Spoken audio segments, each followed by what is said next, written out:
Listen, I could do a whole spiel about Fallout as an IP and how it started me on the path I'm on today, but this video is going to be long enough as it stands, and I'm not one of those annoying recipe articles that talks about their life story. I'm Kane, and on occasion I play games, and today, we're doing the Fallout franchise. We're discussing over 20 pieces of Fallout media today, so it's likely going to be a very long time. For your convenience, all chapters have been marked for you to skip ahead past things you simply don't care about, or if you're using this as something to fall asleep to, which frankly I don't blame you, feel free to enjoy the entire thing. As always, this is just my opinion.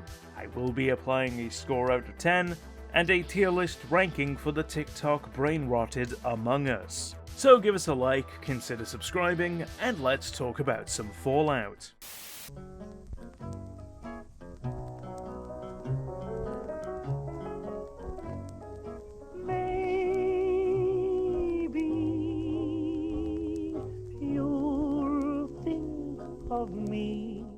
Since my first attempt at this barely counted as playing the game, I entered 1997's Fallout with as fresh of a mindset as possible. So much so that the first 30 minutes was just spent trying to figure out the basic controls again and making sure that it worked. Fallout is from the era of figure it out game design, as I like to call it. Make your character, or pick a preset, small cutscene about finding a water chip for the vault, and boom! Here's a cave, here's a corpse, there's some rats.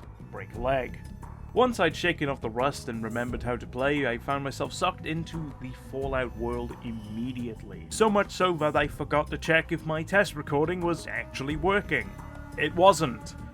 The footage you're seeing is me going back way later and re-recording the intro. Thrown out into an unknown world with the only knowledge boiling down to we need water, Vault 15 should have what we need, go get some, I found myself really feeling like a fresh-eyed survivor, despite my familiarity with the IP from its later entries. Maybe it's because I had to squint and hyperanalyze every pixel just to see whatever the hell I'm supposed to be looking at sometimes, but I found myself a lot more engaged with my surroundings in Fallout as I tried to figure out what exactly it was that I needed to do and how this world worked. Everything has an air of cynicism to it in Fallout, but not so much as to be edgy. It feels more muted and realistic than that. Every character and settlement comes across as people trying to play the hand they've been dealt in life, trying to make the most of things to benefit their own goals, many of which you can help or harm based on your actions. Go to a settlement along the way, meet the locals, get supplies, make friends or enemies, gain a companion or two, level up, and stock up before moving on to tackle your main objective, which takes dramatic turns as you run out of options and need to look for new solutions. By the time I'd gotten to the location of Necropolis to try and get the water chip there, I had a full squad of 4. Ian, Tycho, Dogmeat, and myself. I decided to help the friendly underground ghouls in Necropolis by taking out Set and his ghoul guards, which was when I was faced with arguably the toughest challenge in all of Fallout 1. No, not the massive fight, though that was a challenge in its own right.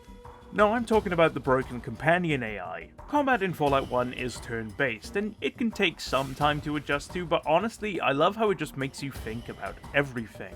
I needed to take down Set, but if I went in head-on, I'm dead. So we snuck around the side and took pot shots through the windows at some of the guards, not only giving us a nice angle, but distance. Easy, right? No. Because the companion AI will make sure that the plan you just laid doesn't matter. Here's some highlights from this one fight. Stand still, don't engage, and get murdered by ghouls. Decide that one ghoul in particular needs to die, ignore the rest of them, so I get murdered by ghouls. And that's not to mention the accidental friendly fire because your companion moved right behind you and tried to shoot someone right in front of you. I'm pretty sure I got shot more by Ian than I did by the actual enemies trying to murder me. Of course, the upside to that is that the enemies can and will shoot each other all the time, which made for some nice twists to combat. Yes, Fallout's combat can be a tad difficult to work with at points, but when everything is working as intended, I loved it. It was challenging and engaging and made you feel like you earned every experience point. In the newer games, I often feel like I'm John Wick whenever I bend my knees at a 45-degree angle and sneak. I'm practically unstoppable. You can turn up the difficulty, sure, but it doesn't make things more challenging in an interesting way, just more bullet spongy. In Fallout 1, I never felt safe. Each fight was a genuine struggle, and that was brilliant, for you and your companions. The limited AP made every single move important, and while the performance struggled at times with enemy turns lasting forever, I was still really into it when it was time to strategize and plot out my plan of attack, where to prioritize my fire and when best to heal and move out of the way, unless I got crit one-shot anyway, which happened a couple of times. Honestly, the only thing that did take me out of the game in terms of my immersion was the performance. The original Fallout started to struggle with the refresh rate being at 60, but not immediately, which led to the gameplay chugging slowly and menus taking forever to load. Switching back to 30 solved the issue for me, so it's worth keeping that in mind for when you play. I adored Fallout this second time around. The first time I played it, I could see the appeal, but it didn't really click with me in the admittedly brief time I spent with it. Now, I get it. It hasn't aged perfectly, the companion AI was frustrating to deal with, and the combat was a little slow in larger fights, but the world, characters, quests, and story were all so much fun to explore and interact with. I didn't get much into the story here to avoid spoilers, but despite its simplicity, it's delivered well. I'm giving Fallout 1 a solid 8 out of 10. As for our tier list, the original Fallout easily belongs in the A tier, a very strong start for this franchise that introduced a lot of the best and most iconic parts of the series we love today.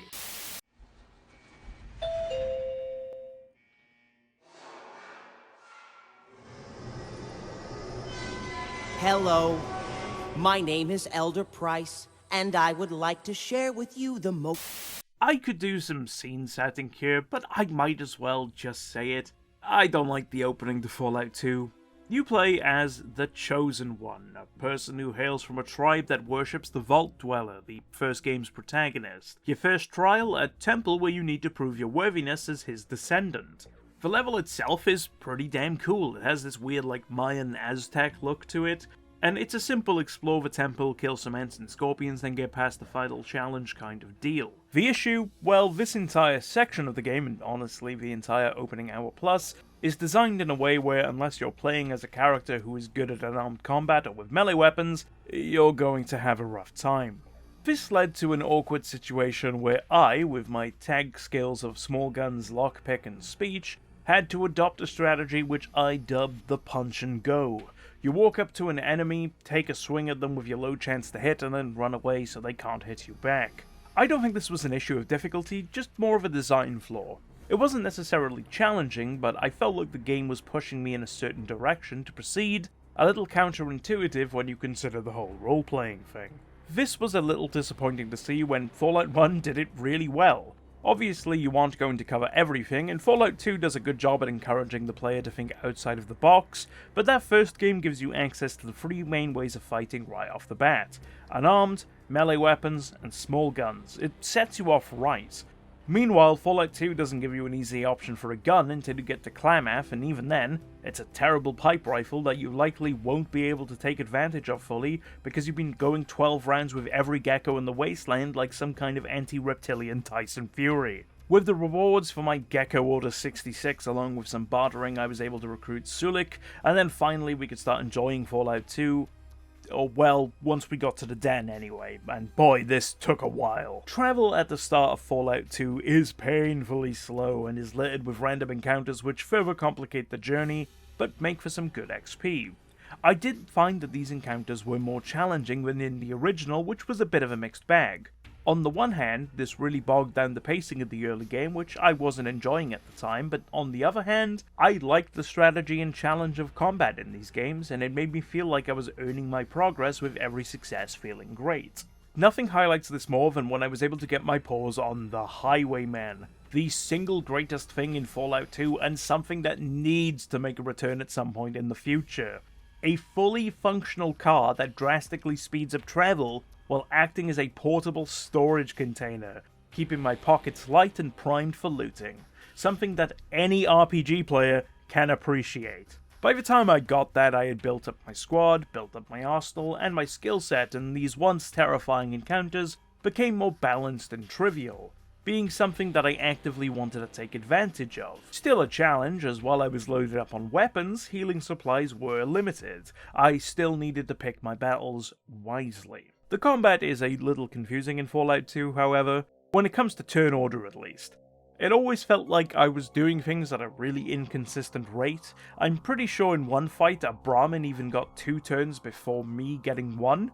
It was really weird and I never really understood it even towards the end game, but whatever. The AI is much better in Fallout 2 as well, but it does have its quirks. Some NPCs will freeze up still, but it's a much rarer occurrence from my experience. What wasn't a rarer occurrence, however, was the shooting of me, each other, and other friendly NPCs, aggroing the entire town, leading to a squad wipe. Fun fact, in Fallout 2, if your companion accidentally hits a child during a combat encounter, and then that child hits the companion back, they will have no issue murdering that small baby human being. You get the child killer status and your reputation is ruined, despite having nothing to do with the act of violence. Genuinely, this caught me so off guard when I was on my way to Vault City, that my auto-clipper that I have for certain video games captured the encounter because I was so loud. Oh my god, dude, oh my god, dude. They killed a child. What? They killed a kid. What the fuck? He just shot a kid across the head with a hammer. Oh my god. What the fuck? Oh no. Oh, I killed it. You killed a child and I want to be your friend. I didn't kill a child. I didn't even hit the child. You killed the fucking child. Ouch, damn right. Fucking you better say ouch. That's a sick burn. You crushed the head. I didn't do shit. Alright? That kid's dead because of you, and you. You're the ones who hit him. I didn't even look at them. Sulik then got angry with me because he murdered a child, left as my companion, and now I had a bounty on me for thousands of dollars. Needless to say, I reloaded an earlier save. This game is nuts, and that's what I love about it. There is something always going on in Fallout 2, and it made me really appreciate the weight of my actions a lot more, and engaged me a lot more with the side quests. Simple tasks like finding a child's toy, delivering meals, and helping a ghost. Then we had the much more expansive quests like becoming the Sheriff of Redding and cleaning up the crime there, resolving the power crisis at both Gecko and Vault City, and of course finding the Garden of Eden creation kit for your tribe back in Arroyo, all with plenty of different avenues to take and interesting characters to meet and engage with. My favourite settlement by far, however, was New Reno. The biggest settlement in the game, New Reno, is a splash of life in an otherwise dilapidated landscape, and it made it so I felt as wowed as my character would have been. It's not the most advanced settlement in Fallout 2, arguably being well behind both Vault City and the NCR, but there is a flashiness to Reno that's just way more striking than them. For those that have played Fallout New Vegas, it's the same feeling as seeing the titular strip for the first time, but I find Reno to be a little bit better, honestly. The reason for this is the major quests of the area, working for the various crime families that run the city. Working for the families was interesting to me as I found myself having to navigate carefully between them, trying to get the most out of it before taking them down one by one. By the end of the game I had destroyed most of them. I killed all of the Salvatores for the Mordinos after finishing as many of their quests as I could, but I didn't join the Mordinos. I went and joined the Wrights after doing their jobs and left the city for a while. Later, towards the end of the game, when I was decked out in my Enclave power armor and had Marcus at my side, I destroyed the Mordinos and then enacted my plans to remove the bishops. I entered their casino, went upstairs, flirted with Mrs. Bishop, went to her room, slept with her behind her husband's back, got her safe codes by listening to her sleep talk, robbed her blind, and then, with her asleep in the next room, I murdered everyone that works for the bishops one by one, including their daughter, which is a shame, but yeah, well. I ran into a glitch here where Marcus got Thanos snapped out of existence, but I had an easy solution. Sleep with Mrs. Bishop again, because she just didn't care about me killing her husband and only daughter, before I rode off to finish the game. Also, fun fact, because I slept with her, my bastard child grew up and took over the city, which Mr. Bishop couldn't do, so, hooray for adultery, I guess. God, that sounded terrible. New Reno also had the redemption of my poor start to the game in the boxing gym. which saw me, the man who had grown up in the mean streets of Arroyo punching his way through geckos, now doing the same to foes in the ring, becoming a prize fighter, taking on foes like the Masticator. Sure, I cheated by using plated gloves, but I'd just thrown a man into a grave he dug for himself and dropped a landmine on him for a crime boss. I think cheating in boxing is the least of my karmic worries at this point. This was the moment where I realized I had done a full 180 on Fallout 2. Despite finding it miserable as an RPG experience for the opening hour, where I felt like I was strung along a path and lacked a sense of character, once it opened up, it became one of the most immersive and riveting RPGs that I've ever had the joy of playing. I found the writing of Fallout 2 to be a little too joke-heavy and reference-heavy at times, but given that the game is so brilliantly written across the board, I just didn't care that much, and nowhere is this quality shown better than the introduction of the Enclave. The slow burn reveal of the Enclave's presence in Fallout 2 is excellent. The player will occasionally get a glimpse of them. Crashed vertebrates, random encounters, cutscenes and dead bodies. Whispers of the Enclave creep into the dialogue more, painting them as a threat. It felt like what the Institute should have been in Fallout 4. This cabal, this shadowy group manipulating the outcomes of humanity to align with their own goals by any means necessary. This spectre of the old world and the brutality that led to the apocalypse creeping back into it. Unfortunately, like the opening, I found the final sections of Fallout 2 to be a bit of a chore. The enemies suddenly became super powerful and spongy, and it felt like a lot of the intrigue and the quality that the writing had displayed kind of vanished a little once I hit San Francisco. The Enclave was awesome, and it was amazing to finally see them in action, but the combat felt like it reverted to how it was before the game opened up and became excellent in my opinion. Fights were now just me and a random assortment of Enclave soldiers shooting at each other and doing very little damage unless one of them had a plasma weapon or crit one-shot me, making me reload. Combine that with Marcus killing me for just as many deaths as the enemies, and it became a draining experience. In my instance, my speech skill was high enough and I had enough resources to make do with no real issues towards the end of the game, but it could be a wall. It wasn't as big of an issue as the opening was for me, and it was at least the end of the game, letting me build up a character that was multifaceted and skilled. It's still a noticeable step back from the peaks of Fallout 2, however. Overall, Fallout 2 is fantastic, but it's a real bell curve of enjoyment. 1 to 2 hours of negative experience, followed by around 40 to 50 hours of sheer excellence, and 1 to 2 hours of mostly meh, with some great highlights at the end. I consider the start and end of an RPG to be very important. The opportunity to introduce the player to the world and let them begin their development as a character, and of course, the culmination of the tale impacted by their choices. Fallout 2 is an interesting one, as while the ending is mostly fine, if not a little bit of a downgrade in quality from most of the game, the opening just isn't that good. At the same time, however, that opening is such a minor part of an otherwise impeccable experience. Does it matter? Maybe not. Sure, I've bemoaned at the opening and criticized the ending, but literally everything between those 2 points, it's absolutely incredible. The characters, the writing, the locations, the Enclave, the Highwayman. To quote a man whose name has become synonymous with Fallout, it just works. I mean, for God's sake, I lost a damn arm wrestling contest to a super mutant and it took me to bed, made me wake up with a ball gag, and then people made fun of me over it for the rest of the game.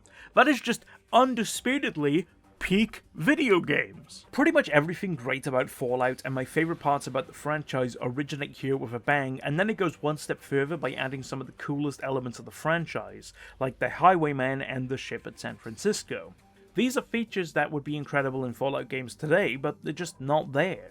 I genuinely loved this game once I got past the opening, but I can't just shake the feeling in my gut about both the beginning and end detracting from my enjoyment. Despite everything, I think I'm going to stick with my guns and give Fallout 2 a 9 out of 10. The highs of this game are astronomical, and if the start and end of the game were a bit closer to the peaks that Fallout 2 had to offer, I could easily see it being a 10. It's basically already there. I just can't look past the rough beginning up until the den and the ending step down in quality. I had such a good time in that middle section, especially in Reno. I adored what this game had to offer. For our tier list, easily an S tier game. For sure one to check out if you love Fallout and haven't played the originals. Slapping, berry-picking, rat-rubbing Brahmin kissers into capable warriors. And I am going to do it, even if it kills you. When I first tackled the Fallout series, I skipped over tactics for some reason, and I'm not entirely sure why.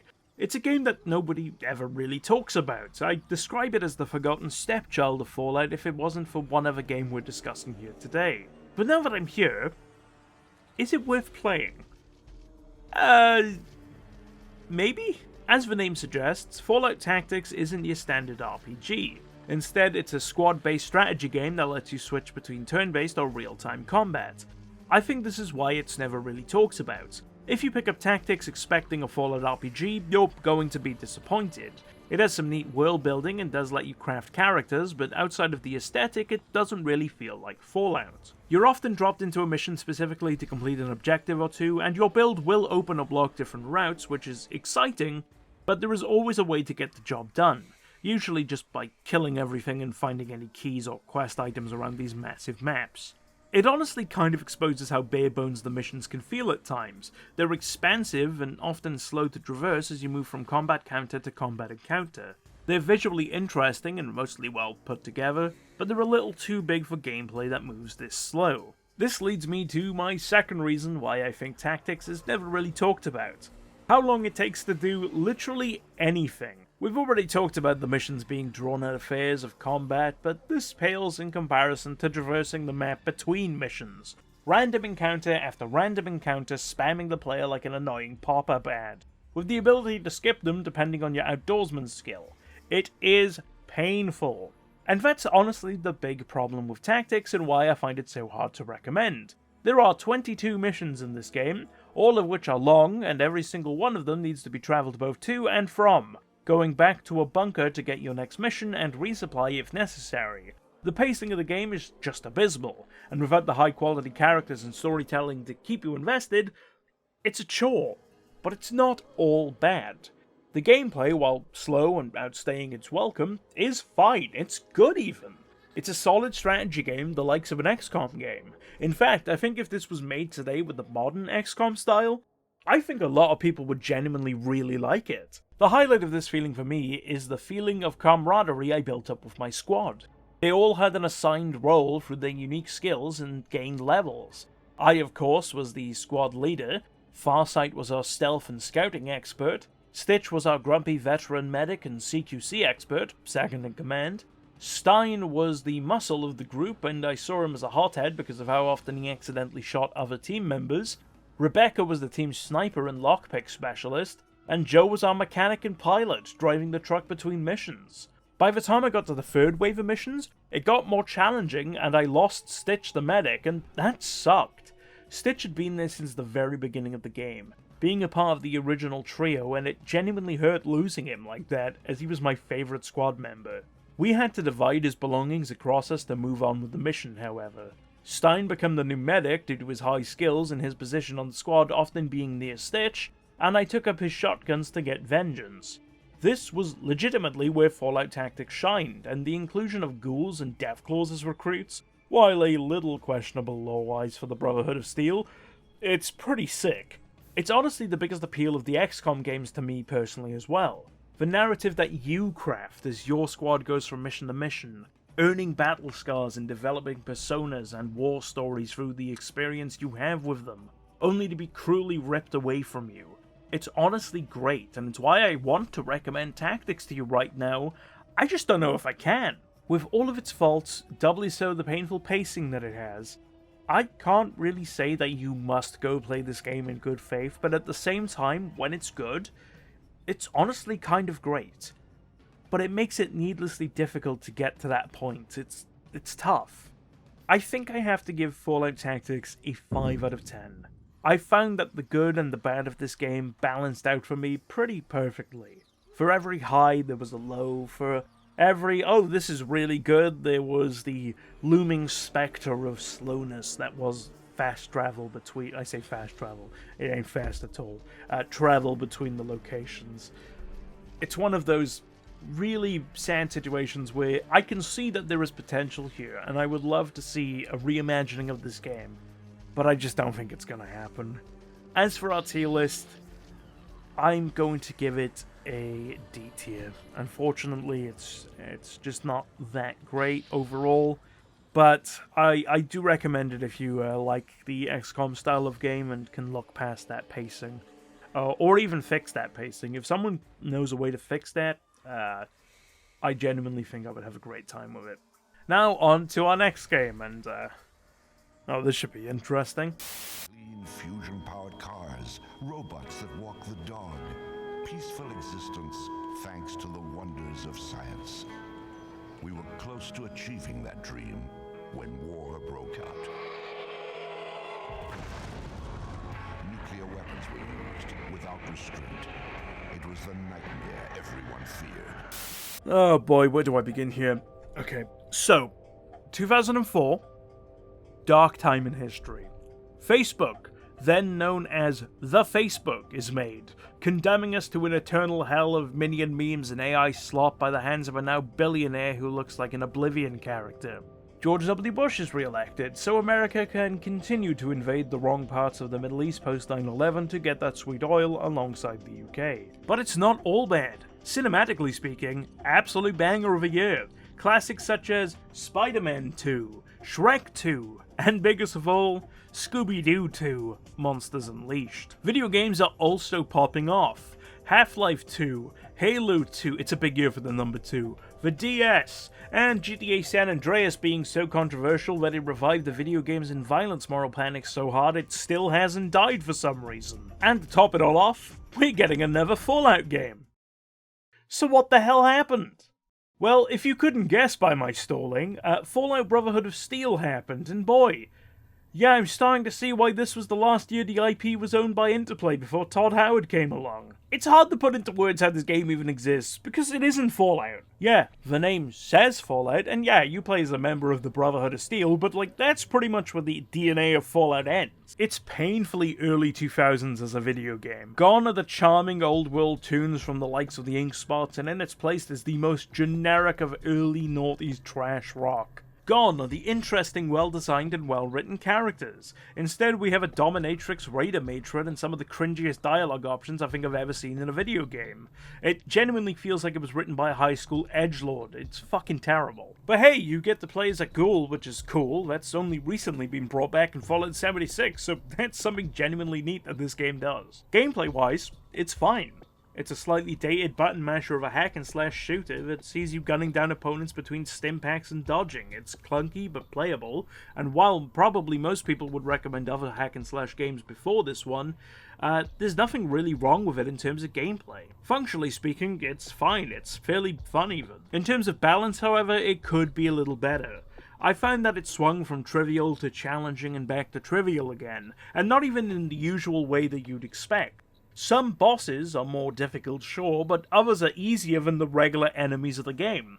The Raider Matron, the big bad of the first segment of the game, may be the easiest fight of the game. Also, I know when it comes to reviewing older games, people get pissy when it comes to discussing graphics, but come on. Even by 2004 standards, this game's just ugly, dude. Everything looks awful and like it came out of a sketchbook of a horny teenager. It's just a mess. I'm giving Brotherhood of Steel a 3 out of 10. This feels like a game they tried to force the Fallout branding onto out of desperation, and as a result, it's a cringeworthy, edge-filled hack-and-slash that thematically nukes the franchise of all its character and charm. It had some redeeming features, namely in its combat being pretty decent for the time, and for all the damning I have given the game, there is a part of me that enjoyed it in an ironic way, seeing what the franchise could have been in an alternate timeline with, for some reason, this was the future. Say what you want about Bethesda and their handling of the Fallout IP, but at least it's not this. I'm giving it a D tier. It's not bin-worthy, as it's not the worst of the worst, but it's just mediocre to bad, and ultimately very forgettable, which is arguably worse. A ghost of Fallout's past. A pre-war skeleton doing something crass that you can get a quick chuckle out of before moving on and forgetting it ever existed. Now let's get into the Todd Howard era with Fallout 3.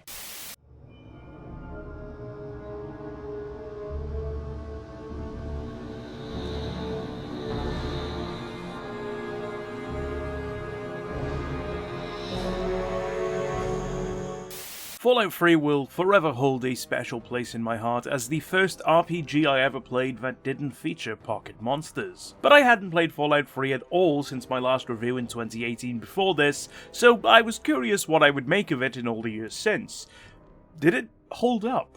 Well, yes and no.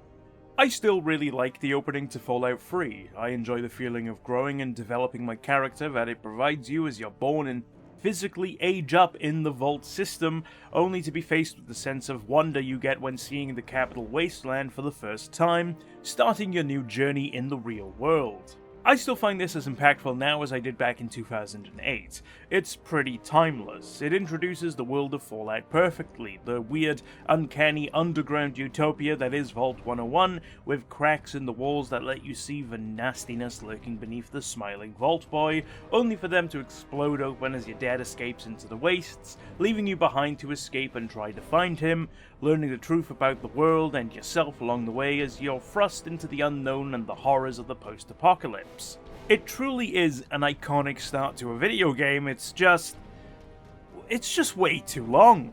This isn't just a Fallout 3 problem, this is pretty much every damn Bethesda game. They take longer to start than the PC I played this on back in my 2018 review. There is a reason that literally every game of theirs has an alternate start or some variation of those words as one of their more popular mods. All of them are iconic, but for the love of God, Todd, please, add a skip button in the future. Just let us skip them. Skip to the door. God! What surprised me about Fallout 3, though, was how quickly I got invested in exploring the world and completing the quests again. While it's been a while, these are all quests that I've done countless times in the past, but I just couldn't help but get sucked into them and enjoy exploring the wasteland. It always felt like I was discovering something, uncovering some long-forgotten secret as I battled through raiders and monstrosities. And the locations are genuinely brilliant in Fallout 3.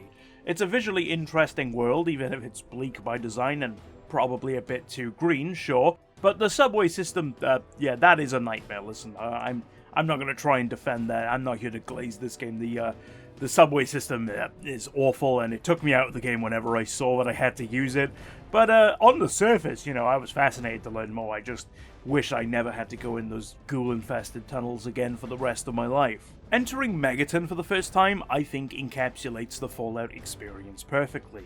Your eyes adjust to a desolate and barren wasteland ravaged by war from centuries past, and you spot a pile of debris. Getting your footing, you approach and see that it's not just scrap, but a full settlement. Life created out of the dead remnants of the old world. Then you hear a robot talking about a bomb being safe, and enter to see a quaint little shantytown with a damn nuke at its center and a western sheriff greeting you. This is what Fallout is to me.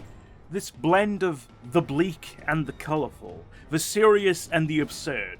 It's thematically a hard thing to balance, and I think the more recent titles haven't quite hit the mark, but Fallout 3 does it flawlessly. One of the best examples of this is the Replicated Man side quest, one of the more popular ones in the game. The Replicated Man sees the player traversing the halls of Rivet City, a giant ship that's been transformed into a settlement, to find an android for one Dr. Zimmer, who says it escaped from the Commonwealth. Gee, I wonder if we'll see that again. In all seriousness, though, the quest is a lot of fun. Slowly piecing together information about this runaway android, how it changed its face and wiped its memories just wanting to live, and no longer wanting to be a slave. The player then gets to decide whether or not they out the newly faced machine to Zimmer, or keep its new life a secret and send the Doctor away, or kill him. This is Fallout at its best. Thought-provoking and serious questlines with just a sprinkling of bizarre sci-fi thrown in for good measure. Unfortunately, Fallout 3, while showing some of the best that Fallout has to offer, also has some of its weakest parts, specifically its gameplay and main story. While the core premise of Fallout 3's story is interesting, your dad escapes, you track him down, learn what's going on, and try to help, its execution is just a little bit sloppy and rushed to me. It starts with that slow burn mystery of finding your father, leading up to another all-time section in Tranquility Lane, but the second half of the game is just kind of meh. The idea of Project Purity and trying to help the Wasteland is great, but the actual story just feels like they took Fallout 1 and 2 and put them into a blender and then tried to make something new with the mush left behind. We need clean water, but also there's a mutant problem and the Brotherhood is here to help fix it. But also, whoa, it's the Enclave, and they're here to do some shady government shit or whatever and want to experiment with FEV to wipe the slate clean and rebuild America! It's a lot of things, but no real sense or depth, cohesion, or dilemma. Everything feels a little two-dimensional, with the plot essentially boiling down to the two power armor-wearing factions fighting because of marketability. It feels like the decisions of the latter half of Fallout 3 were decided by what would look cool instead of what would be good. And then we have the gameplay, and while it's not bad, it's not great. For this playthrough, I expect my special stats to focus on perception, intelligence, and agility. For skills, I focused on small guns and repair for the early game, before expanding into energy weapons, lockpick, and speech towards the end game. I'm not sure if this was just some kind of memory I unlocked, but I seemed to figure out the easy way to beat Fallout 3. You grab a hunting rifle, and then the real game begins. Seriously, this gun is powerful in Fallout 3, and with nearly every super mutant carrying one, you'll be able to keep yours in pristine condition and fully loaded for absolutely free. By the end of the game, I was also doing this with the Chinese assault rifles and combat shotguns, which just obliterated the enemies I encountered. On the one hand, it was fantastic. On the other, it made a lot of the gameplay feel a little redundant, and it honestly felt like the game was pushing you in that direction regardless of how you wanted to play it sometimes. Now, I know I've kind of ragged on Fallout 3 here, but I do want to specify that it's still a very good game. It's just, I think, as an RPG, it's not necessarily as good as I remembered it being. I'm going to give it a 7 out of 10 still. Like, it's very good, and I would recommend it to pretty much anyone, but it's still very clearly flawed and lacking in several areas. But for a first attempt at this for Bethesda, who previously to this was just the Elder Scrolls company, realistically speaking, it's worth playing. You know, it's very good if you enjoy the IP of Fallout or have come from the TV show. The world alone, I think, is worth giving it a go, and it's a fascinating insight into what makes Fallout Fallout. But it doesn't really have the RPG elements that I think the peaks of this series has. As for the tier list, I'm going to put it in the B tier. That's not where our Fallout 3 story ends, however, as there are 5 DLCs that we're also going to quickly cover, starting with Operation Anchorage. Here's Bo, the brave whirlybird pilot, looking for a place to land. Say, there's one now.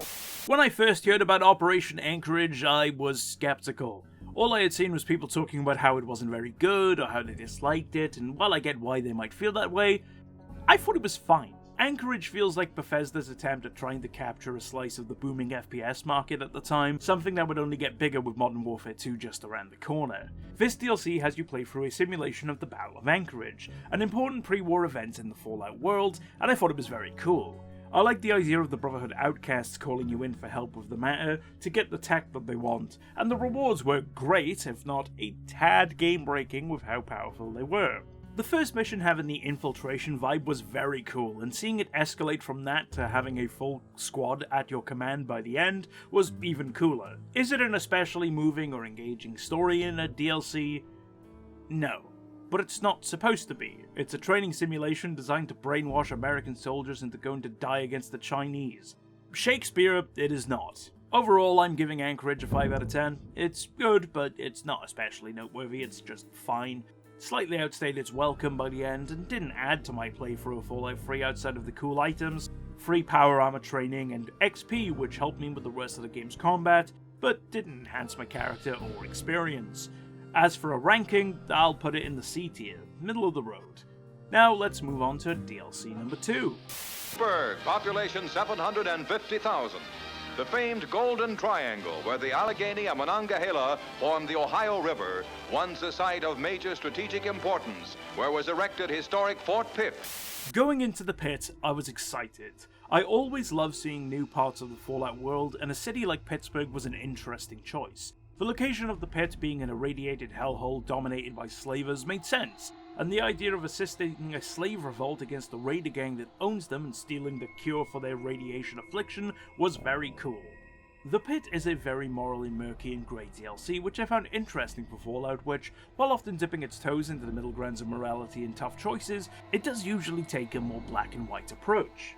Having played a morally good character throughout Fallout 3, this DLC honestly presented me with a lot of options that did not sit right with me, and I really liked that about it. The main choice of the DLC is kidnapping a baby. Like, there is no good option there.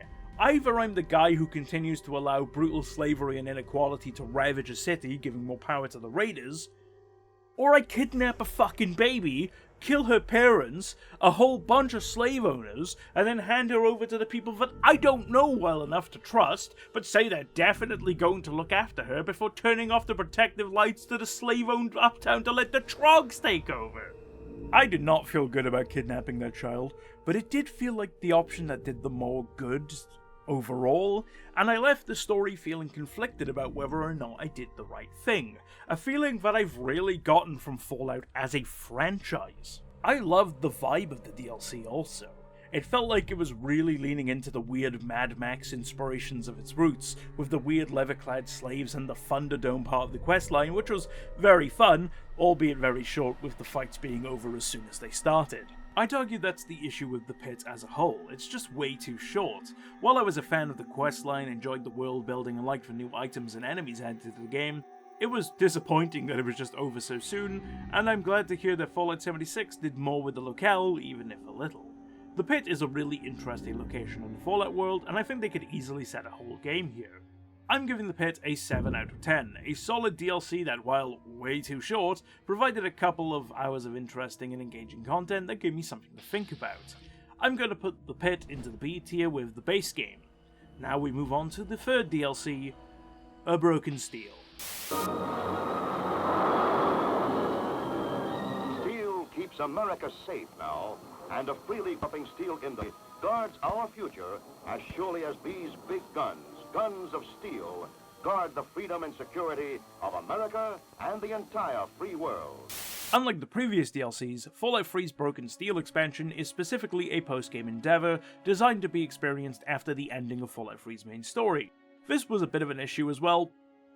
You originally died at the end of Fallout 3, but hooray, you don't have to now, and honestly, that alone is a big thumbs up for this DLC. Fallout 3 is a pretty damn big game, and unless you're going for a 100% run, you're probably not going to have gotten the most out of it by the end of the MSQ, so being able to continue your adventure without having to reload a save is just good. Like the previous DLCs, however, what it adds is short and is focused entirely around the continued conflict with the Brotherhood and the Enclave, which isn't amazing, but I do prefer it to the base game's quests. The free quests of this expansion increase rapidly in quality in my opinion. The first quest is a pretty boring retread of Liberty Prime Walk that you just did at the end of the game. The second quest sees you test to find a Tesla coil, taking down Enclave remnants with their mind-controlled deathclaws and going through a tense maze filled to the brim with overgrown lizards, before fighting through sentry bots to get the coil. The third and final quest sees you infiltrate the President's Metro, battling your way through waves of ghouls to lift the lockdown before taking the train to the Enclave's base, being gifted a Tesla cannon, and storming through the base as a one-man army before blowing it to high heaven. Listen, I'm not going to pretend that this is some kind of impeccable storytelling masterclass, because it isn't. It's just 3 main quests that wrap up the conflict with the Enclave because the base game left it half-baked, and while it doesn't necessarily improve upon my interest in the sides of that conflict, it's a much more satisfying conclusion than just conga lining behind a capitalistic rim and then typing in a password and dying like your dad. What I liked about this expansion, however, was its challenge and side quests. The Deathclaws, ghouls, and onslaught against the Enclave made me feel like I was healing myself way more frequently, struggling to take them down efficiently, even with my high-quality weapons. The side quests, meanwhile, actually made me feel like what I was doing had an impact on the wasteland. I had clean water now, and these little side stories were all about dealing with the consequences of my actions. Thugs trying to control the supply, con artists flooding the market with inferior products, and zealots working against the change because they don't believe it's what God wants. That's genuinely interesting, and I wish they did more with that. Overall, I'm giving Broken Steel an 8 out of 10. Short, sweet, and improving upon the core game in a multitude of ways that we didn't even get to mention, like the level cap increase and how it added a bunch of new creature types.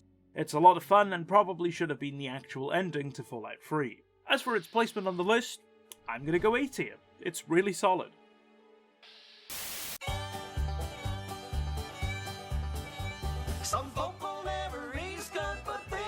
some vocal, like Cletus the slack-jawed yokel. Hey, what's going on this side? Unlike the previous DLCs, Point Lookout is the only Fallout 3 DLC that I played before this video, but my memories of it were few and far between. That's a shame, because this DLC is amazing. Set in Point Lookout, Maryland, this DLC gives us a different flavour to the Fallout world that I honestly adored. A lot of the time, Fallout is centered around cities and metropolitan areas. A lot of its premise is the fall of the civilized world, the places that were targeted by the bombs in the war, which makes sense. Point Lookout takes us away from this setting and gives us something new. It's in a quieter location that's away from the direct devastation of the world. We're in this swamp that, while untouched by the fire that burned the world, still felt its effects. It felt the fallout. And that's cool and gives Point Lookout its unique feel, as the world didn't end there but had to adapt. Different takes on Mirelurks and ghouls, new enemies like the hillbillies, new cultures and religions pop up in the new world, while the old one desperately clings on in the form of its main two characters, Desmond, a pre-war ghoul and the main villain of the DLC, who I won't spoil here. It's the only DLC to feel like a genuine expansion to the world. While the Pitt gave us Pittsburgh, it's also a closed-off city, so it felt too similar to what we'd seen already. Broken Steel, meanwhile, did expand upon the story of the main game, but honestly comes across more like it's fixing the core story than expanding upon it, despite it being good. Point Lookout is an actual expansion. It makes the game's world feel bigger and more interesting, and while it, like the other DLCs, is a little on the shorter side in terms of its quests, they were all interesting and felt new and fresh. The new items it added were also great. The lever action rifle and the double barrel shotgun are awesome and saw constant use from me throughout the DLC. There are some flaws, however, namely all of these characters are insufferable. Nadine is cool enough, but Desmond, the villain, and the handful of other NPCs you meet are just annoying. Desmond and the villain especially so. So much so that when it came to leaving Point Lookout, I killed both of them, so I never had to deal with them again. This is, however, a relatively small blemish on an otherwise fantastic DLC that I loved playing. I'm giving Point Lookout a 9 out of 10. Whenever I get to Fallout 3 next, I'm going out of my way to play this one again. As for our tier list, this is going into the S tier. This may seem sacrilegious to some people, but man, this was great. I loved it. Shall I wrap that for you, sir? Oh, that's all right. My saucer's just outside. They come from miles to enjoy our intermission.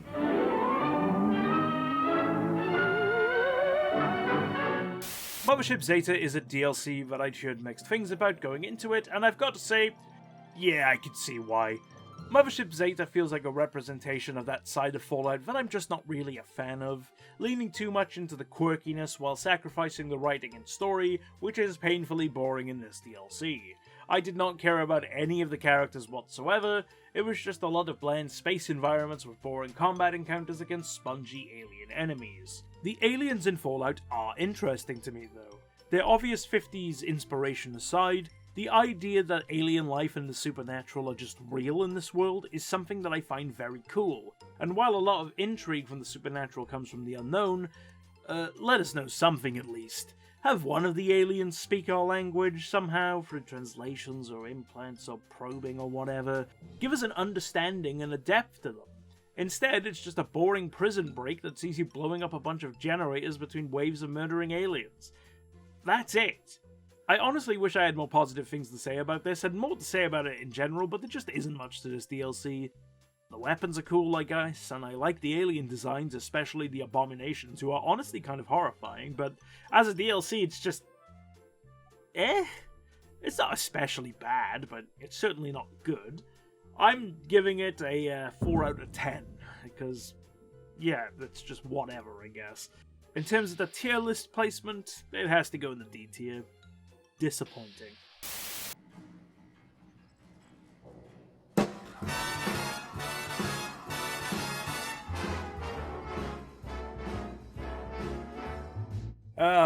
Fallout New Vegas. The gold standard, the favorite child. The most perfect mess to maybe ever exist. Yeah, it crashes a lot. Yeah, it has more bugs than the studio apartment I made the last review in, and sure, it's a game that would have benefited from a longer development time. But who cares when the game slaps this hard from start to finish? It's not much of a secret that everyone and their dog consider New Vegas to be the best Fallout game. But why? In my opinion, it's how perfectly it blends what makes each franchise era great. Obsidian's incredible dedication to world building and character writing, much like the original games, and the accessibility and easy to pick up nature of the Bethesda-style RPGs that the series is known for. This makes for a game that just feels right to play. It's an RPG that doesn't sacrifice role-playing or fun. It balances both in a way that creates one of the greatest experiences of all time, frankly, and one that I go back to at least once a year, and that's all down to the sheer amount of choice that this game has. In New Vegas, you aren't the chosen one or some kind of prophesized savior. Hell, you're barely even the main character. You're the protagonist, obviously, but you're really just a pawn in a complicated chess match being played by the major factions. Just like a pawn, you can make it to the end of the board and become the most powerful piece on the board if you so choose, but even then, you're still being played by someone. You're a mailman bound for Vegas, and then the late great Matthew Perry puts a bullet in your head, steals your package, and then leaves you for dead before you get saved, patched up, and sent out into the Mojave to do whatever you like, all of which have consequences and ripples. The major factions in New Vegas all have their own motives and goals, which you can interact with to help and hinder with genuine consequences. These range from just damaging their standing in the Mojave and the fight for Hoover Dam, all the way to actual hit squads being sent to kill you if you piss them off enough. Then we have companions who all have their own opinions on the ongoing chess game, liking or hating you depending on what you pick and do, even leaving you if you go too far in a direction that they don't agree with. When it comes to the other games, I usually have a favourite companion, but in New Vegas, there really isn't a correct choice. They're all bangers in their own right, and it honestly just depends on who you want to travel with at the time. Quests all have a multitude of ways to complete them, with both lethal and non-lethal options, and a variety of routes depending on your skills and build, which have massive impact on your playthrough. I genuinely can't understate how damn refreshing it is to feel like what I did had an impact on the overarching narrative, and how the tools I chose to use unlocked interesting and different routes for me. By the time I got to the titular Vegas Strip, I felt like a character who had grown into the world around them and was being influenced by the various factions and characters. I went into this playthrough expecting to go down the route of siding with Mr. House, as that seems like the most canonical ending to me, but as I went on with the questline, I found myself leaning more to the side of an independent New Vegas. Talking with Benny opened my eyes to the idea and let me consider the negatives of House and the other factions, because they all have their positives and negatives for you to consider depending on your perspective. Independent Vegas lets you mold the Mojave in your image, but it's also not a great ending to choose, admittedly. You're basically handing all of the power to a sentient AI that can currently only say yes, but hints that it's going to change that to become more assertive. And while you're a damn powerful mailman at this point, you're still a mailman. That, of course, is just the major factions. There are multiple minor factions as well, all of which act as pieces alongside you, with the player going around and recruiting many of them to their cause, whatever it may be. You meet all of these people, learn about them, finish their unique quest lines, and then get them on board with you or remove them from the board entirely. It's fantastic. One of these minor factions that I only did for the first time this run was help out the Brotherhood of Steel. Usually I just blow them up because frankly it's less of a hassle and faster, but this time I actually went through with it and had a great time. It was a genuinely interesting questline with lots of cool details that I'd never seen before. I also took a different angle with this game than what I normally do. I focused on energy weapons, a tool that I never use, melee as a backup, just in case I didn't have any energy weapons, and hacking.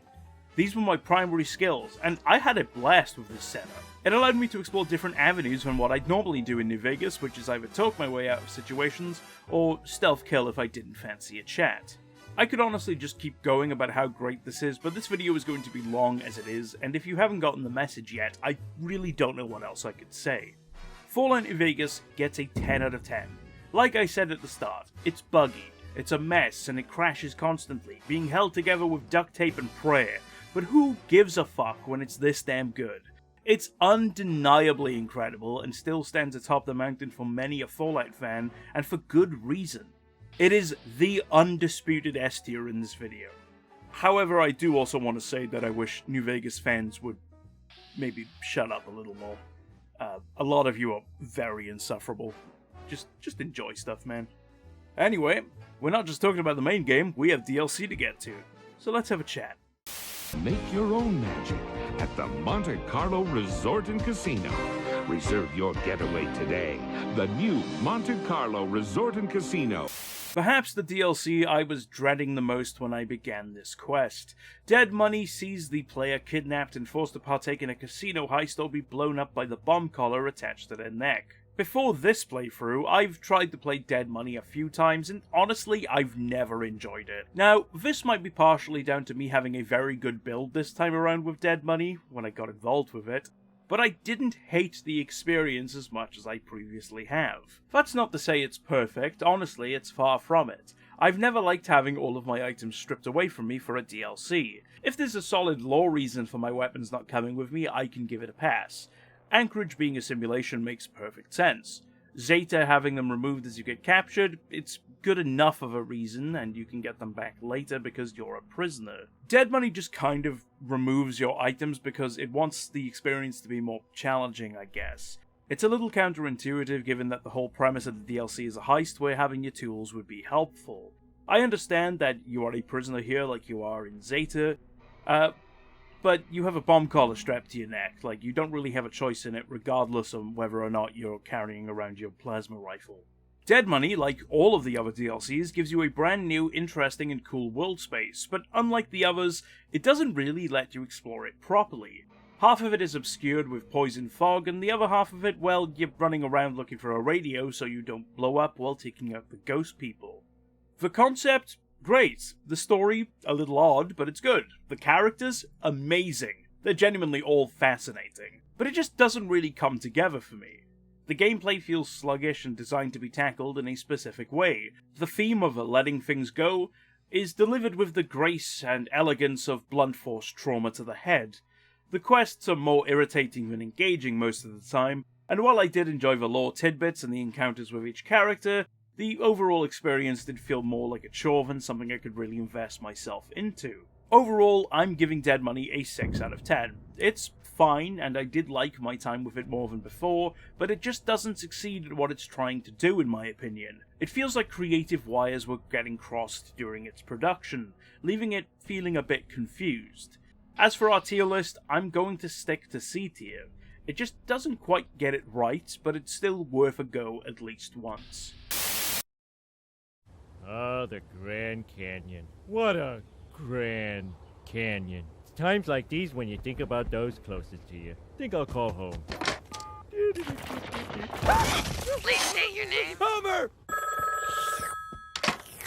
Yellow? Collect call from Homer? No way, man. I only accept 1-800 collect calls. Give me the times, Homer. Why, you little... Weirdly, despite having played New Vegas countless times over the years, Honest Hearts is the only DLC I've ever fully completed before this video, and honestly, I can see why. The Grand Canyon is an awesome location to be chosen for the world of Fallout, and I think it's used in a cool way, playing off actual real-world history and the unfortunately cyclical nature of it. The way of life for all of these people in Zion has been irrevocably changed by outside forces that have established themselves as prominent figures within their societies. The Whitelegs, who act as the antagonists of Honest Hearts, are under the thumb of Kaiser, and have been inducted into the Legion in return for helping destroy New Canaan and taking down the second prominent figure, and by far the coolest figure, Joshua Graham. Listen, you all knew this was coming, but I had to talk about it.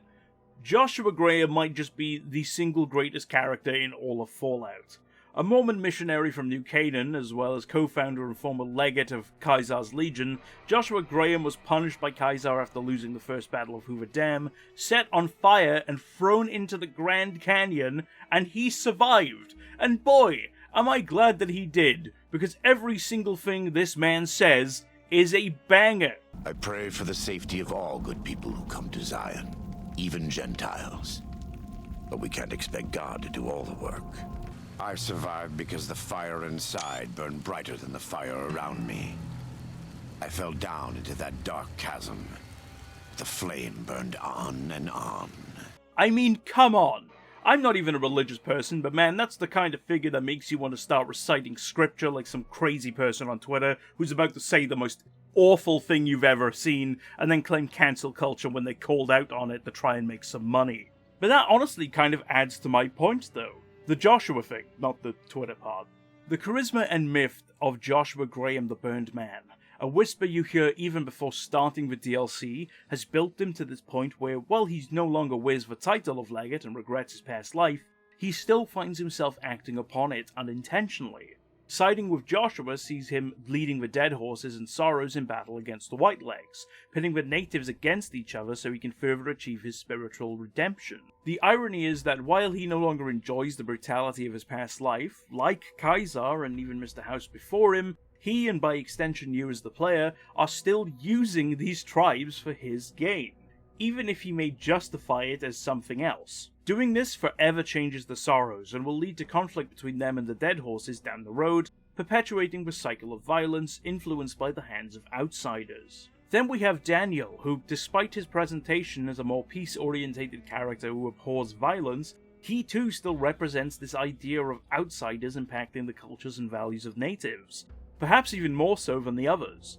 As a Mormon missionary from New Canaan, Daniel was sent to try and convert the tribespeople of Zion, which is a whole can of worms in his own right, but then we see how his teachings have directly impacted the tribe's views of religion, with the Sorrow's father in the cave becoming fused with the god of Mormonism. Daniel's refusal to partake in violence also plays into this theme. He actively hides information from the tribe, including the fate of Walking Cloud's husband, because of his desire to move them out of Zion and away from the violence. A decision that he has made for the tribe, and not one that the tribe has made for itself. While his intentions are pure, it's still his intentions. This is what made Honest Hearts so fascinating to me, and it's a part of this DLC that I believe is often overlooked. One of the main criticisms I've seen in regards to it is its story being weak, and while from a quest perspective I can agree with that, with the quests themselves being fairly shallow, I find that the overarching narrative at play to be deeply engaging, as it represents the core premise of Fallout. War never changes, because humanity never changes. There are a handful of issues still though that I thought I should mention. As discussed, the quests of Honest Hearts, they're kind of mid. A lot of fetch quests that felt pretty mundane. The enemies are also quite boring. While the heavy use of the Yaoguai was fun, Mantises, Geckos, Bighorners, and Cazadors are all old news and not that exciting at this point. The design of the tribals could have also been a little more creative and varied in my opinion. They were a little bland. Overall, I feel like I have to give Honest Hearts a 7 out of 10. It's just such an interesting side to Fallout which feels so really explored in such an engaging way, and while it does have its shortcomings, they were fairly minor grievances to me. As for our tier list, it's going in the A tier. Now, let's move on to something a little more unusual. Your Fry's relative. Do you have any idea how he got so crazy? Oh, yeah, they say madness runs in our family. Some even call me mad. And why? Because I dared to dream of my own race of atomic monsters. Yes. It's time to get goofy. Old World Blues is maybe peak Fallout silliness, and man, it sure is silly. You're taken to the Big Empty, or Big Mountain, and are given a lobotomy by this collection of brains in jars, which we'll get to. They play a game of operation on you and replace all your organs before stitching you back together and sending you off to help them take out Dr. Mobius, a mad scientist brain in a jar. I'm gonna level with you. When it comes to the quests, I don't really think Old World Blues is that amazing. The tests and experiments are fine, but it's all relatively simple. But that doesn't matter much, because the real reason to play Old World Blues is the writing, because good god, this DLC is hilarious. The think tank are absolutely incredible, all over the top and goofy while loudly proclaiming how smart they are. I wish I could play clips just to show you, but honestly, it would be like an hour long because basically every line spoken in Old World Blues cracked me up. It's not even just the think tank. Dr. Mobius? Hilarious. The sync personalities? Incredible. They're all just so stupid, but god, it works so well.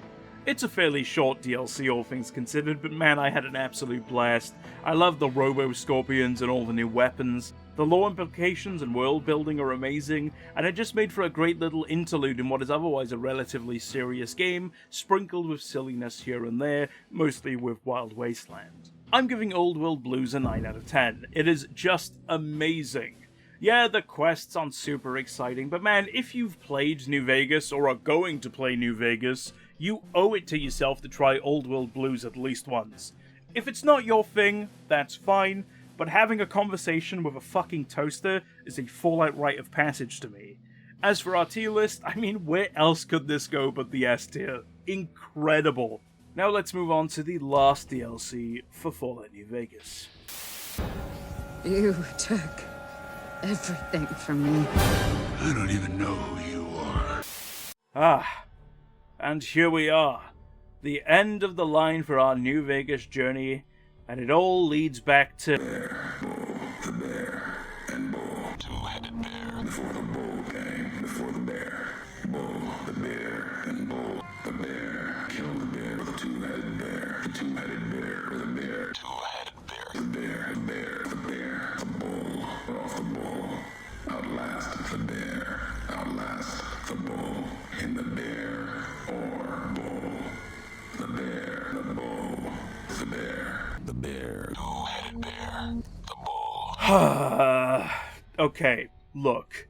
Lonesome Road is a good DLC.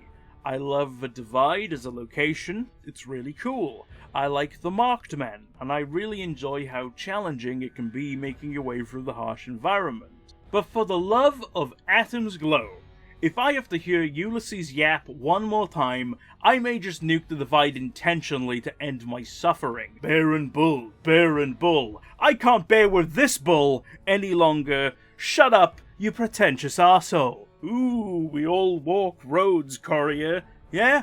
Well, the more you keep flapping your gums, I'm wishing my road went straight off a cliff. Ulysses is a cool design and a fascinating concept.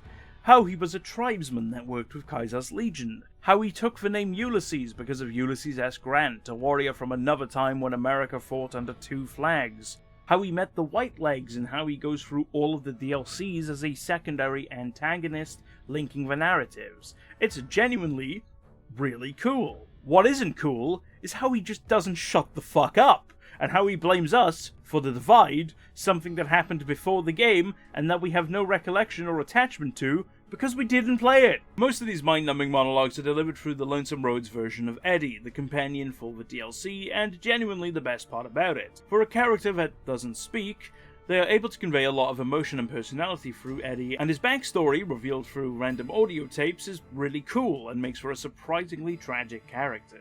It's honestly such a shame that I've spent most of this review bemoaning Ulysses, because I do want to clarify that 90% of the Lonesome Road, very good. I had a good time. It's just the one glaring issue, and if you want the actual story, it's an inescapable one. I genuinely felt my eyes glazing over at points. It was that boring dealing with this forced backstory and painfully pretentious dialogue. A lot of people tend to complain that as a DLC it's far too linear, and it's a very linear one, but I genuinely don't know what you were expecting from a DLC called The Lonesome Road. It doesn't exactly scream open world adventure to me at least. Would have been nice to have it be a little more open at points, but being linear never struck me as a massive issue. Overall, Lonesome Road gets a 6 out of 10 for me. It's not especially great by any means, and the insufferable nature of the main character of it just makes for an experience that I frankly would be good not playing again anytime soon. As for our tier list, it's going at the bottom of C tier. It's just not that great to me. Do you guys not have phones? Yeah, you guys all have phones, right? Listen, I'm not going to give this a massive in-depth review. Fallout Shelter's a mobile game from 2015. I could realistically be here forever playing this game, and the only thing that would change is my mental state after being bombarded by microtransactions. So is Fallout Shelter good? Yeah, it's pretty solid. Would I recommend it? Yeah, it's not really a game I'd recommend someone go out and play, but if someone asked me if I thought it was good because they were interested, I'd say yeah.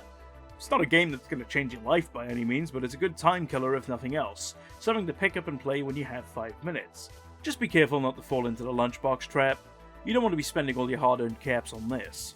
Gameplay is solid, probably the least buggy Fallout game Bethesda has made, and there's a charm to its Vault Boy art style.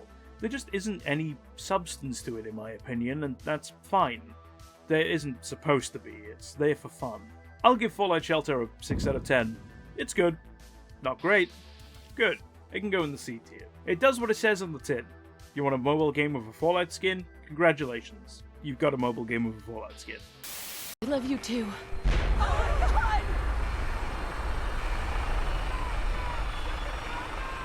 Hold on!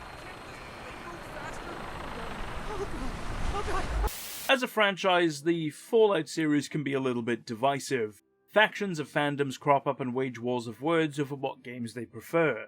As someone who just enjoys the series as a whole, I've never really understood it. Outside of Fallout 4, not to say that I strongly dislike Fallout 4 or anything, quite the contrary, but it's always been the odd one out for me, and I've understood why people tend to have their issues with it. There are a lot of things in Fallout 4 that are genuine improvements. The gunplay is great. It feels amazing to use, and it's so good that you honestly don't even need VATS. Speaking of which, I think VATS has also improved. While the pausing of time was fine and made sense with the roots of the series as a turn-based RPG, I find that the slowing down of time fits the Bethesda style of gameplay more and makes for a more interesting experience where you just aren't spamming it and consuming your AP. AP is another aspect that I think is much better in 4. Using it for sprinting and having it act as a stamina bar just makes for a nicer gameplay experience, and it makes it a resource worth considering and investing into again, much like the original games. The modding and crafting of weapons and armor is an amazing advancement from Fallout 3 and Fallout New Vegas. It adds a survivalist feel to Fallout 4, and it makes the junk around the wasteland actually worth picking up, which cannot be said for previous games. And of course, the single largest improvement, power armor. It is just so much better in Fallout 4. Now, I do think that the game just giving you power armor at the start of the main quest is incredibly dumb. It should be a resource that's more hard-earned, something that you build up to like in previous titles. Removing the need for training implemented in Fallout 3 and New Vegas is fine by me, as it was always just an excuse to stop players from getting a set of endgame armor too early in the game. Having it now use a resource in the form of fusion cores balances that out more, and makes it so the player needs to earn the use of it that little bit more, but again, you could have left it to the mid-game at the very least. The very first mission outside of your hometown is way too soon to be using power armor. Now, I've praised a lot of this game, and there is a lot to be praised in Fallout 4, but it is not without its flaws. For example, I don't really like the voiced protagonist. I think the performances are absolutely fine and are even good in my opinion. Both actors do a great job, but it restricts the dialogue options throughout the game and makes it more difficult to build and roleplay a character effectively. The options are often pretty bad, they don't convey the actual dialogue well enough, and while it can be usually broken down into positive, negative, sarcastic, and question, it sometimes doesn't quite hit the right tone, leading to a harsher option than you intended or a misunderstanding. I think the leveling in Fallout 4 is painfully simplified also. The removal of skills and having it be replaced with just a perk chart is such a downgrade. Gone is the nuance of crafting a playstyle and earning perks based off your stats and dedication to primary skills that you're prioritizing. Gone are the interesting and hyper-specific skills and perks. Instead, we have a mostly bland array of aspects to upgrade. It's a damn shame. And finally, let's talk about the settlement system, because I'm very conflicted on this part of the game. I forced myself to engage with it extensively for this review, and I will say I've enjoyed it a lot more than I have done previously, but it's not amazing. The UI is clunky, the snapping of walls and ceilings are just off all the time, and the constant radiant requests for help got old very fast in my opinion, but I can understand why people really enjoy it. There's an appealing quality there, it just doesn't appeal to me specifically quite as much. Because of these issues, I often find it difficult to roleplay in Fallout 4. I often find myself playing the same kind of character because it feels like the game wants me to be that way, a parent hunting down their child by any means necessary. It's like how all Skyrim playthroughs end up as a stealth archer. It feels like the natural path that the game wants you to take. Badass gunslinger parent. Maybe it's because it's a child at the center of the plot and that has a sense of urgency to it that the others don't necessarily have.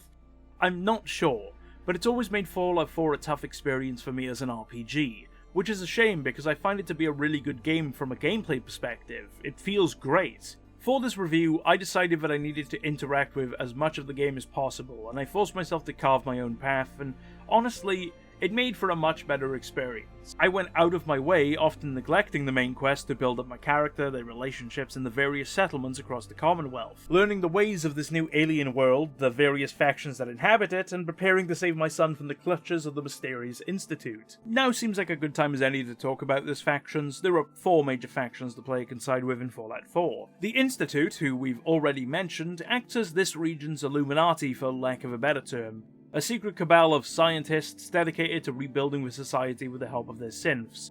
Androids that can look, act, and feel like humans do, infiltrating society, leading to massive amounts of paranoia. They're kind of like Fallout 4's Enclave to an extent, though they still have their own presence here, albeit in a minor capacity. Secondly, we have the Minutemen, a force for good in the Commonwealth that protects the people from the various monstrosities and raiders that inhabit it. This is the first faction you'll likely meet in the main story, and are responsible for all the settlement memes as you help them rebuild. Then we have what might be my favourite faction of the 4 in the Railroad, an underground faction of operatives working against the Institute to rescue escaped synths and help them integrate into society fully. Finally, we have the Brotherhood of Steel, the classic faction that are now back to their less good-natured roots, wanting to put a stop to the Institute as they believe that the technology is in the wrong hands and that synths need to be destroyed. If it wasn't obvious, the core of this world and the faction's various motives is the Institute and their synths, and that does make for an interesting perspective in all of them. Ideologically speaking, depending on how you view synths, your allegiance may align with these different factions, and you'll find yourself drawn to them more. Personally, as someone who spent most of the game travelling with Nick Valentine, an Institute synth prototype giving the memories of an old-world detective who now runs his own detective agency, it's probably quite clear where I stand on synths. The companions in Fallout 4 are honestly all great, but Nick is easily the best one, and I will die on that hill. He might even be the best companion in any Fallout or Bethesda game. The performance by actor Stephen Russell, who also voices Codsworth and the other Mr. Handy robots, is absolutely incredible. And Nick is this really well-written character who struggles with his identity, knowing that he's a machine with the imprint of a cop placed upon him. He questions what makes him who he is. Is it the mind of a long-dead man, or the actions he takes today as his own man? It's brilliant. So how do I rate a game like Fallout 4? It's a difficult question. If I'm rating it as an RPG experience, it's arguably a pretty sizable step down from prior titles. Yet, in terms of its gameplay, it's a massive step up. Such is the problem of Fallout 4 and why it's one of those titles where I can understand the divisiveness around it within the fandom, even if I find the language often to be hyperbolic and overly harsh. Last time I did this, I gave Fallout 4 an 8.7 out of 10, which is not only a terrible way to do review scores, seriously what was I thinking, but also a little bit high. I'm giving Fallout 4 a 7. None of this decimal rubbish. Flat 7. As for our tier list, I'm going to put it in the B tier, but towards the top of B tier. It's not quite A tier, but it is close. Now, let's go down to Fallout 4's DLC, because there's a good amount to discuss. What is my purpose? You pass butter.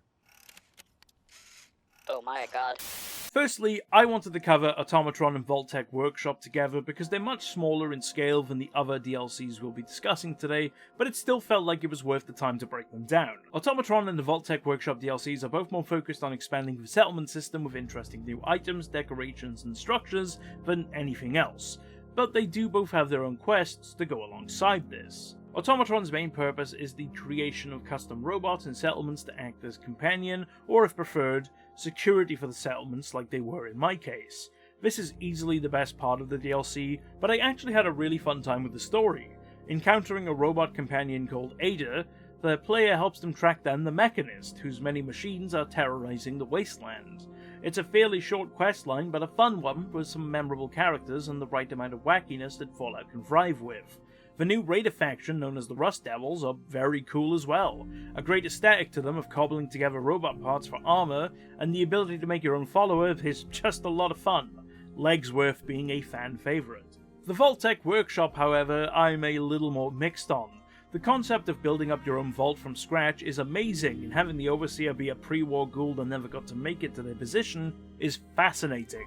But the execution just isn't there. The questline is centered around setting up the settlement and starting vault experiments of your very own, which feels a bit odd given that we were the victim of one, but sure, I can get behind that. Vault-Tec's experimentation on human subjects is always one of the more fascinating parts of the Fallout lore to me, but the experiments we're given are, well, they're not that great, are they? An exercise bike, an optician's chair, a soda fountain, and a slot machine aren't exactly the most thrilling and compelling experiments, and the options you have for their parameters are either comically evil or just something normal, which is what I went for as a morally good character. This led to the Overseer just leaving and putting me in charge, and that's it. It's kinda lame. I think I would have rather come across a functioning vault where we have to overthrow the cruel Overseer by manipulating and changing said experiments from the inside, turning it into a thriving settlement, or partaking and making them worse if you so decided. As for the scores, I'm going to give Automatron a 7 out of 10 and place it in the B tier of our list. Vault-Tec Workshop, however, is getting a 5 out of 10. There is potential there, but the execution is just half-baked at best, and it disappointed me. It gets a D tier. Jeez, Red, quit cowering. You call yourself a robot? I'm not a robot! I'm not a robot! Before I began this video, and even during my playthrough of some of the older games, I talked to friends about the project and how it's going, and one point kept being brought up. Have you played Far Harbor yet? Followed by a discussion about how they're looking forward to my thoughts on it.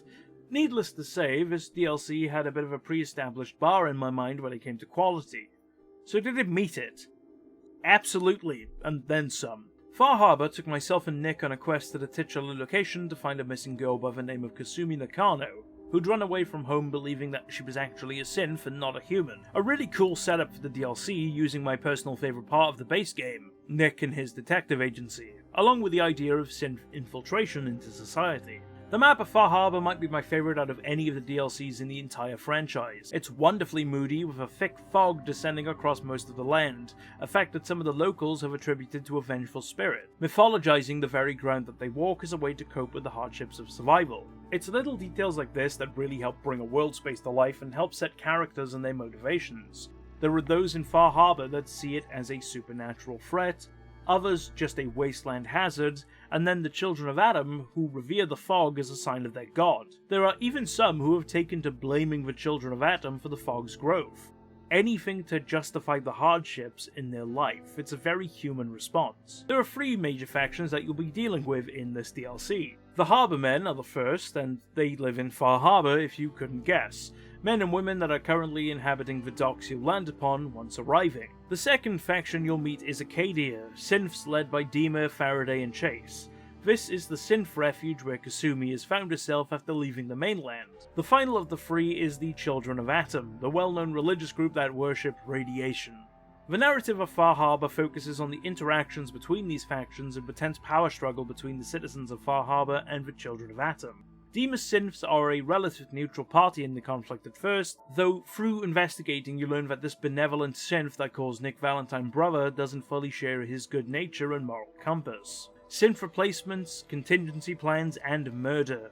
All machinations of Dima, who locked the memories of them away to deal with the guilt. The player, as he proceeds with the quest, are confronted with these memories and plans, uncovering the truth of this delicate balance and the morally great choices that have been made to try and keep the peace, even if the means involve anything but. This is what makes Far Harbor so brilliant. It's rare for me to sit there and genuinely think about my options in a Fallout game in such a way. Usually when I play one of these games, I have a good idea about what option to pick, the right answer for my playthrough or my character. In Far Harbor, there was none of that. Each discovery made me question what was right, because none of them were right and none of them felt especially wrong. I could see the justifications for the actions even if I disagreed with them and had to navigate that fine line of morality throughout. Do I tell someone they're a synth replacement for a murdered person? On the one hand, if I was one, I'd want to know. On the other hand, could I really be the one to shatter a living being's perception of reality like that? Is it the right thing to do? Yeah. But is the continued lie better for the greater good of everyone? Honestly, also yeah. One of my biggest issues with the core game of Fallout 4 was how I'd often struggle to roleplay a character. Far Harbor was the turning point of this for me.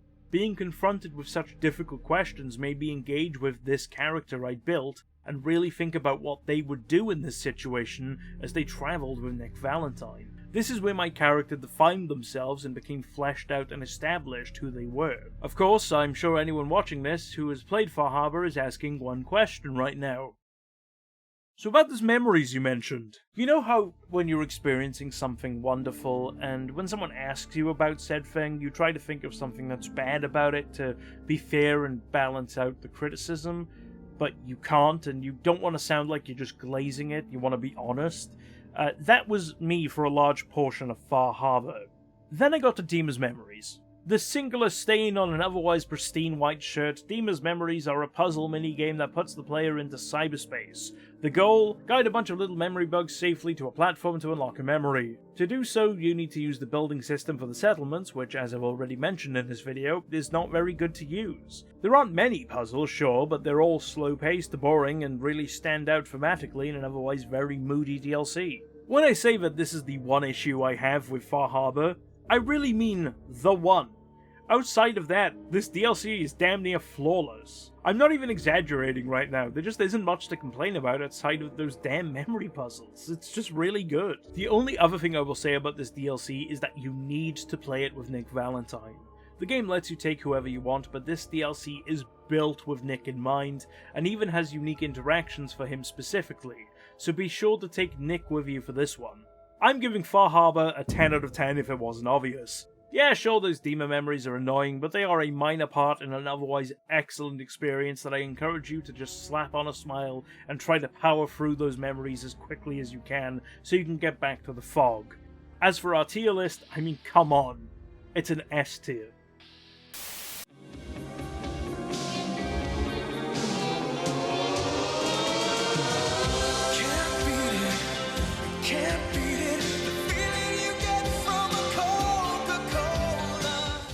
The final DLC of Fallout 4 is Nuka World, or as I like to call it, the marketing DLC. Seriously, if you've seen pretty much any piece of Fallout merch since the release of this DLC, odds are you've come across one piece of marketing that this expansion introduced. Bottle and Cappy and the Nuka Girl especially. If the name didn't make it too obvious, in this DLC we find ourselves in a Nuka-Cola theme park from before the bombs dropped that's now completely overrun by a group of raiders. Tricked into their death maze and forced to fight against the overboss who runs the whole thing, we kill him and just like that, we're now the new overboss of a bunch of raiders.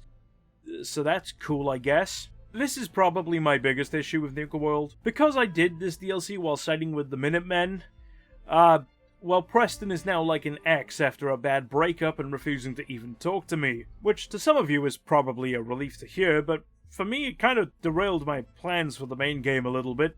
Not completely, but enough. The DLC itself was pretty interesting, however, having to balance the wants and desires of the 3 different raider factions, trying to keep the peace and make a good impression as an outsider trying to earn their trust while expanding your control of the park.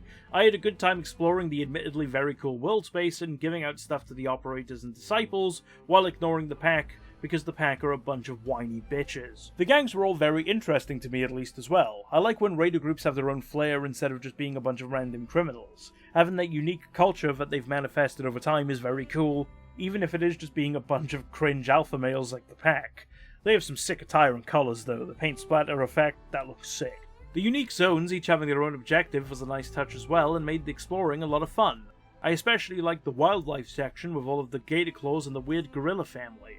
I will not be saying anything more than that at this time because I don't want to spoil it, but it's wild, quite frankly. Sadly, my biggest issue with Nuka World is how unless you're intentionally playing a character that would side with raiders, it's just this super out-of-place plotline that sees you become the boss of raiders because Bethesda thought that would be cool, and admittedly, it is. But unlike other DLCs that let you approach things in different ways, you're kind of just stuck having to go full raider here. I feel like it would be better being able to change their ways, or even just lead them as a support for a faction back in the main game, even if only for flavor. A support network for the Railroad, extra bodies for the Minutemen, and an infiltration point or a source of test subjects for the Institute. I guess the Brotherhood would probably just kill them all, and that's fine. The point still stands. It needed more paths to follow outside of being become a raider, do evil things, and becoming an entire DLC that I likely wouldn't come back to unless I decided to commit an evil raider run. That being said, I'm still going to give Nuka World a 7 out of 10. It's a really solid DLC, and it's a lot of fun, but it's one that I think you really need to consider before playing if you're someone like me who cares a lot about the character and invest a lot of energy into that aspect of a Fallout run. Also, maybe don't do it while being a Minuteman. Unless you want to spite Preston, then you're gonna have a blast. As for our tier list, it can sit in the B tier. It could be better, but it's not bad by any means. When you emerge from the comfort and safety of your vault, the world you know will have changed.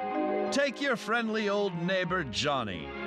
Rather than coming over to borrow a cup of sugar, he may now be coming over for murder. Originally, when writing this video, I wasn't planning on covering Fallout 76. Due to it being a multiplayer game with years of content, covering it as an in-depth review is a little bit tricky. Do I start from scratch? Where do I stop? At what point have I really played enough of a game like 76? The answer is that there really isn't a good way to tackle a game like Fallout 76 so deep into its life. Content changes and develops over time.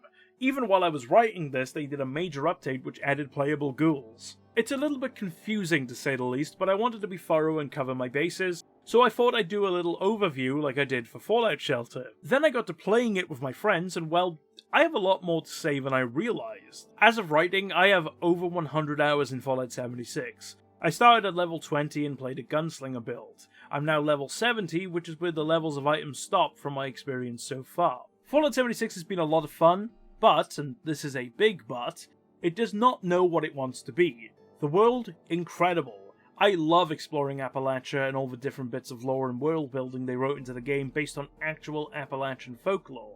Building my camp is fun and actually feels like a useful part of the game, unlike in 4 where it's a bit more ham-fisted. Playing with my mates, great fun, but the issue we had is half the quests are not playable in a team. They're solo experiences and aren't shared. This needs to change. I understand that the big appeal of questing is your interactions with it and the characters, but an option to share progression should have been a default. It's a multiplayer game that doesn't want to commit to being a multiplayer game, and it makes the playing with friends aspect a little redundant at times, which is a shame because it's the best bit of Fallout 76. I want to go questing with my friends properly. I should be able to go do that properly and get the rewards, instead of just being an accessory to their playthrough. I'm so conflicted on this damn game, dude. Daily ops, building camps, the excursions to the Pitt and Atlantic City are all great to do with friends, and the community for this game is genuinely so lovely that I've written articles on it and how they've treated a friend of mine that passed away. I could glaze that community all day. Genuinely, the Fallout 76 community might be my favorite in gaming. I really want to sit here and just say that this game is a banger and underrated and something that I think that you should really check out. And honestly, I do think you should give it a shot, because this game does have a bad reputation and I think it is a little bit unwarranted. But I can't really ignore the faults that I think this game does have. Namely that restricted questing, something which is doubly restricted now that you can be a ghoul and viewed as a monster. The biggest flaw, in my opinion, however, is Fallout First. Now, 76 being a live service game is going to have microtransactions, which is unfortunate, and atoms are one thing, but I do have a bit of a personal grievance with Fallout First membership program. £12 a month to give you access to more storage space in your stash, something that is pretty necessary for playing the game long term, feels a little bit scummy to me. Using the encumbrance mechanic, something that literally anyone who has played any of these games has ever struggled with, to shill an overpriced premium subscription, is a little rough. Other games do it too. Elder Scrolls Online, which I'm currently playing, also does it with ESO+.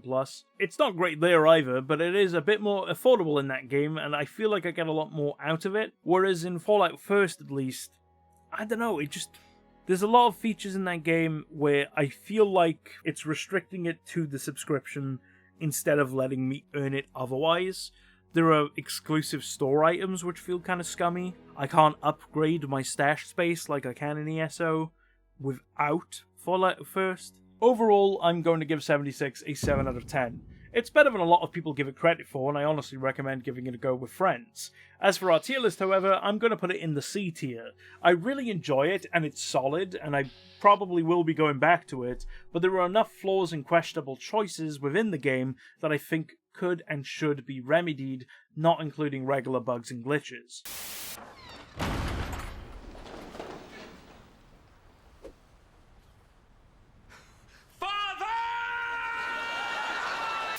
Hello, Future Kane here. Let's talk about the Fallout TV show because the last review that I kind of put together for this video sucked. Fun fact, this video was originally meant to arrive before the first season dropped. That went really well, thanks for that, Fallout 2. It took so long that it genuinely pushed me back almost an additional year, and then life got in the way, so it delayed it even further. But hey, look, it's out now. So the Fallout TV show, I loved this show. I was skeptical when I first heard about it because, I mean, listen, video game properties really are hit and miss. We're on a bit of a good run lately, but for the most part, they've been pretty bad. A weird IP in general, Fallout is, so I was wondering how much it would get watered down for an on-screen adaptation because it isn't really the most appealing one to what I would consider a general television audience. But at the same time, I think that's kind of what made it so fresh feeling for a lot of people. And I was pleasantly surprised when I saw the trailer. It actually looked pretty good. It seemed to be embracing the quirkiness of the IP. And then I watched the show and I was blown away by it. Yeah, I love this show. I think the kind of core four characters of it are really interesting slices of what make Fallout as an IP awesome. You kind of had that gunslinger vibe in the Ghoul, played by Walton Goggins, who is the best character in the show. I think that's without question. Walton Goggins is, what a man. I need to watch more of his stuff, because goddamn, he is so good. Lucy McLean is kind of like the survivor, you know, the classic doe-eyed survivor in a weird and strange world, and that's why she's the main protagonist of the show, and it's what makes it so good as that idea of when you play the games, you kind of have this fresh perspective of a alien world that is completely unknown to you, but then you get to experience it and adapt and evolve as a human being. I think that's really cool. Then on the kind of other side of that, you have her brother Norm. He's kind of the more weird, like, corporate espionage side of it, which Fallout doesn't really do too much of. It's more of just there in the background, which is kind of how he's presented in the show to an extent, where he's not really the main focus. He's not a part of the core trio of characters, I should say. He's more just kind of off to the side on his own little adventure, and he's discovering like the really fucked up like corporate side of the world that kind of led to everything going to shit. I think that's really cool. I really enjoyed that aspect of the show. It's a good way to almost like drip feed that to a casual audience who maybe doesn't know much about Fallout. And obviously Maximus, who is the Brotherhood of Steel representation of the show, because power armor looks cool, and the power armor always looks cool, and is a big part of the IP and identity of Fallout. So obviously you have to have that in there as well. Yeah, I think it was a really good way to introduce people to that series. I think the performances are fantastic. I think Ella Purnell is genuinely brilliant. Obviously I've mentioned Walton Goggins. But yeah, Aaron Moten and is it Moises Arias? I don't know how to pronounce his name, I'm sorry. I think they're also very good. I do think that they're outshined a little bit by the other two, but that's okay. I think they're still very good, and I do hope that they get more time to shine. Also, they cast Matt Berry as a Mr. Handy robot, and I genuinely think that is perfect casting, to the point of they should let that man be a Mr. Handy robot or a variant of Mr. Handy in the video games, because whilst Stephen L. Russell is incredible, and I kind of wish he was also in the show, Matt Berry's such a good choice, though. I will never be mad to see Matt Berry. Super excited to see more of this show when season 2 drops. It's going to New Vegas. That's hype as hell. I'm so curious to see where they go from here, because there's a lot of aspects of Fallout that they could bring back, many that we've discussed here today. For example, whilst we've got Vegas, I think seeing Reno would be amazing as well, or some more stuff from Fallout 2, like some more Enclave stuff. I think that would be really interesting.